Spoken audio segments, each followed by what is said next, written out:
I work with a bunch of mathematicians, philosophers, and computer scientists, and we sit around and think about the future of machine intelligence, among other things. Some people think that some of these things are sort of science fiction-y, far out there, crazy. But I like to say, okay, let's look at the modern human condition. This is the normal way for things to be. But if we think about it, we're actually recently arrived guests on this planet. The human species, well, think about if the world was created, Earth was created 1 year ago. The human species then would be 10 minutes old. The industrial era started 2 seconds ago. Another way to look at this, if you think of world GDP over the last 10,000 years. I've actually taken the trouble to plot this for you in a graph. It looks like this.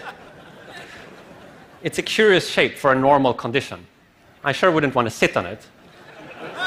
Now, let's ask ourselves, what is the cause of this current anomaly?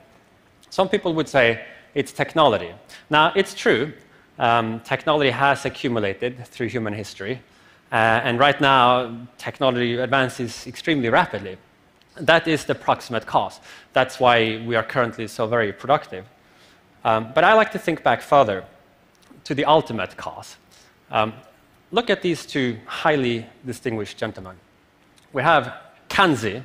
He's mastered 200 lexical tokens, an incredible feat. And Ed Witten unleashed the second superstring revolution. If we look under the hood, this is what we find. Basically the same thing. Right? One is a little larger.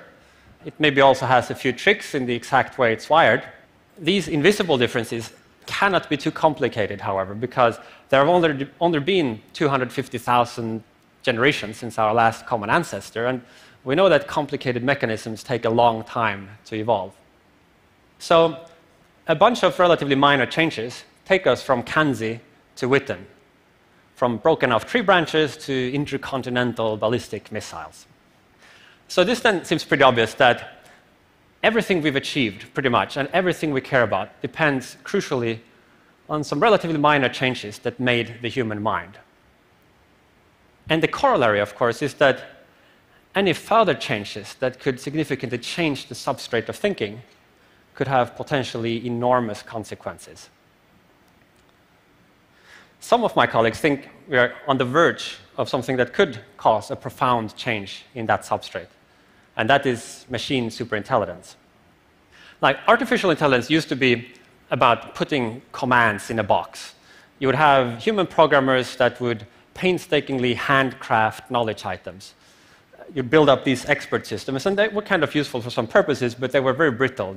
You couldn't scale them. Basically, you got out only what you put in. And since then, a paradigm shift has taken place in the field of artificial intelligence. Today, the action is really around machine learning. So rather than handcrafting knowledge representations and features, we create algorithms that learn, often from raw perceptual data. Basically the same thing that the human infant does. The result is AI that is not limited to one domain. The same system can learn to translate between any pairs of languages, or learn to play any computer game at the Atari console. Now, of course, AI is still nowhere near having the same powerful cross-domain ability to learn and plan as a human being has. The cortex still has some algorithmic tricks that we don't yet know how to match in machines. But so the question is, how far are we from being able to match those tricks? A couple of years ago, we did a survey of some of the world's leading AI experts to see what they think. And one of the questions we asked was, by which year do you think there is a 50% probability that we will have achieved human-level machine intelligence? We defined human level here as the ability to perform almost any job at least as well as an adult human, so real human level, not just within some limited domain. And the median answer was 2040 or 2050, depending on precisely which group of experts we asked. Now, it could happen much, much later or sooner. Truth is, nobody really knows. Right? What we do know is that the ultimate limits to information processing in machine substrate lie far outside the limits in biological tissue. This comes down to physics. A biological neuron fires maybe at 200 hertz, 200 times a second. But even a present-day transistor operates at a gigahertz. Neurons propagate slowly in axons, 100 meters per second tops. But in computers, signals can travel at the speed of light. There are also size limitations, like a human brain has to fit inside a cranium, but a computer can be the size of a warehouse or larger. So the potential for superintelligence kind of lies dormant in matter, much like the power of the atom lied dormant throughout human history, patiently waiting there until 1945. In this century, scientists may learn to awaken the power of artificial intelligence. And I think we might then see an intelligence explosion. Now, most people, when they think about what is smart and what is dumb, I think have in mind a picture roughly like this. So at one end, we have sort of the village idiot. And then far over at the other side, we have Ed Witten, or Albert Einstein, or whoever your favorite sort of guru is. But I think that from the point of view of artificial intelligence, the true picture is actually probably more like this. AI starts out at this point here, at zero intelligence, and then after many, many years of really hard work, maybe eventually we get to mouse-level artificial intelligence, something that can navigate cluttered environments as well as a mouse can. And then, after many, many more years of really hard work, lots of investment, maybe eventually we get to chimpanzee-level artificial intelligence. And then, after even more years of really, really hard work, we get to village idiot artificial intelligence. And a few moments later, we are beyond Ed Witten. The train doesn't stop at Humanville Station. It's likely rather to swoosh right by. Now, this has profound implications, particularly when it comes to questions of power. For example, chimpanzees are strong. Like pound for pound, a chimpanzee is about twice as strong as a fit human male. And yet, the fate of Kanzi and his pals now depends a lot more on what we humans do than on what the chimpanzees do themselves. Once there is superintelligence, the fate of humanity may depend on what the superintelligence does. Think about it. Machine intelligence is the last invention that humanity will ever need to make. The machines will then be better at inventing than we are, and they'll be doing so on digital timescales. What this means is basically a telescoping of the future. So think of all the crazy technologies that you could have imagined maybe humans could have developed in the fullness of time. So cures for aging, space colonization, self-replicating nanobots, or uploading of minds into computers. All kinds of science fiction stuff that's nevertheless consistent with the laws of physics. All of this, a superintelligence could develop, and possibly quite rapidly. Now, a superintelligence with such technological maturity would be extremely powerful. And at least in some scenarios, it would be able to get what it wants. We would then have a future that would be shaped by the preferences of this AI. Now, a good question is, what are those preferences? Here it gets trickier. To make any headway with this, we must first of all avoid anthropomorphizing. And this is ironic because every newspaper article about the future of AI has a picture of this. And so I think what we need to do is to conceive of the issue more abstractly, not in terms of vivid Hollywood scenarios. We need to think of intelligence as an optimization process, a process that steers the future into a particular set of configurations. A superintelligence is a really strong optimization process. It's extremely good at using available means to achieve a state in which its goal is realized. This means that there is no necessary connection between being highly intelligent in this sense and having an objective that we humans would find worthwhile or meaningful. Suppose we give an AI the goal to make humans smile. When the AI is weak, it performs useful or amusing actions that cause its user to smile. When the AI becomes super intelligent, it realizes that there is a more effective way to achieve this goal. Take control of the world and stick electrodes into the facial muscles of humans to cause constant beaming grins. Take another example. Suppose we give AI the goal to solve a difficult mathematical problem. when the AI becomes super intelligent, it realizes that the most effective way to get the solution to this problem is by transforming the planet into a giant computer so as to increase its thinking capacity. And notice that this gives the AIs an instrumental reason to do things to us that we might not approve of. Human beings in this model are threats. We could prevent the mathematical problem from being solved. Now, of course, presumably things won't go wrong in these particular ways. Right? These are cartoon examples. But the general point here is important. If you create a really powerful optimization process to maximize for objective X, you better make sure that your definition of X incorporates everything you care about. This is a lesson that's also taught in many a myth. King Midas wishes that everything he touches be turned into gold. He touches his daughter, she turns into gold.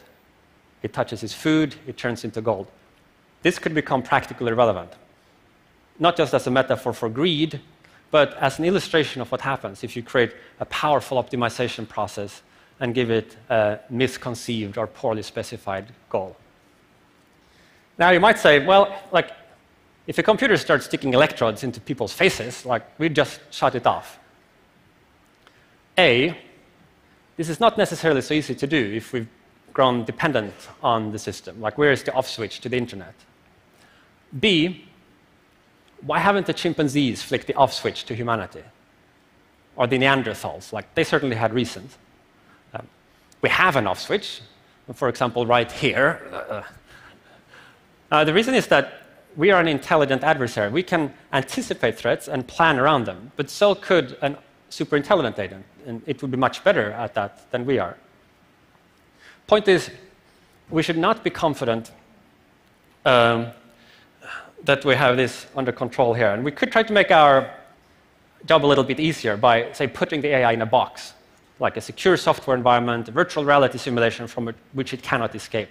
But how confident could we be that the AI couldn't find a bug? Like, given that merely human hackers find bugs all the time, I'd say I'm probably not very confident. All right, so we disconnect the Ethernet cable to create an air gap. But again, like, merely human hackers routinely transgress air gaps using social engineering. Like, right now, as I speak, I'm sure there is some employee out there somewhere who's being talked into handing out her account details by somebody claiming to be from the IT department. More creative scenarios are also possible. Like, if you're the AI, you could imagine like wiggling electrodes around in your internal circuitry to create radio waves that you can use to communicate. Or maybe you could pretend to malfunction, and then when the programmers open you up to see what went wrong with you, they look at the source code, bam, the manipulation can take place. Or it could maybe output the blueprint to really nifty technology, and when we implement it, it has some surreptitious side effect that the AI had planned. The point here is that we should not be confident in our ability to keep a super intelligent genie locked up in its bottle forever. Sooner or later, it will out. I believe that the answer here is to figure out how to create super intelligent AI such that even if, when it escapes, it is still safe because it is fundamentally on our side, because it shares our values. I see no way around this difficult problem. Now, I'm actually fairly optimistic that this problem can be solved. Like, we wouldn't have to try to write down a long list of everything we care about, or worse yet, spell it out in some computer language like C++ or Python. Like, that would be a task beyond hopeless. Instead, we would create an AI that uses this intelligence to learn what we value. And whose motivation system is constructed in such a way that it is motivated to pursue our values or to perform actions that it predicts that we would have approved of. We would thus leverage its intelligence as much as possible to solve the problem of value loading. This can happen, and the outcome could be very good for humanity. But it doesn't happen automatically. The initial conditions for the intelligent explosion might need to be set up in just the right way if we are to have a controlled detonation. The values that the AI has needs to match ours, not just in the familiar context, like where we can easily check how the AI behaves, but also in all novel contexts that the AI might encounter in the indefinite future. And there are also some other esoteric issues that would need to be sorted out, the exact details of its decision theory, how to deal with logical uncertainty, and so forth. So the technical problems that need to be solved to make this work look quite difficult. Not as difficult as making a super intelligent AI, but fairly difficult. Here's the worry. Making super intelligent AI is a really hard challenge. Making super intelligent AI that is safe involves some additional challenge on top of that. The risk is that somebody figures out how to crack the first challenge without also having cracked the additional challenge of ensuring perfect safety. So I think that we should work out a solution to the control problem in advance so that we have it available by the time it is needed.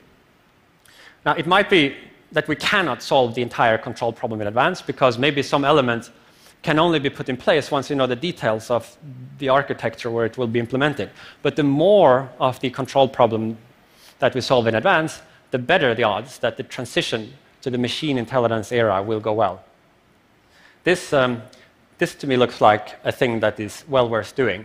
And I mean, I could imagine that if things turn out okay, that people a million years from now look back at this century, and it might well be that they say that the one thing we did that really mattered was to get this thing right. Thank you.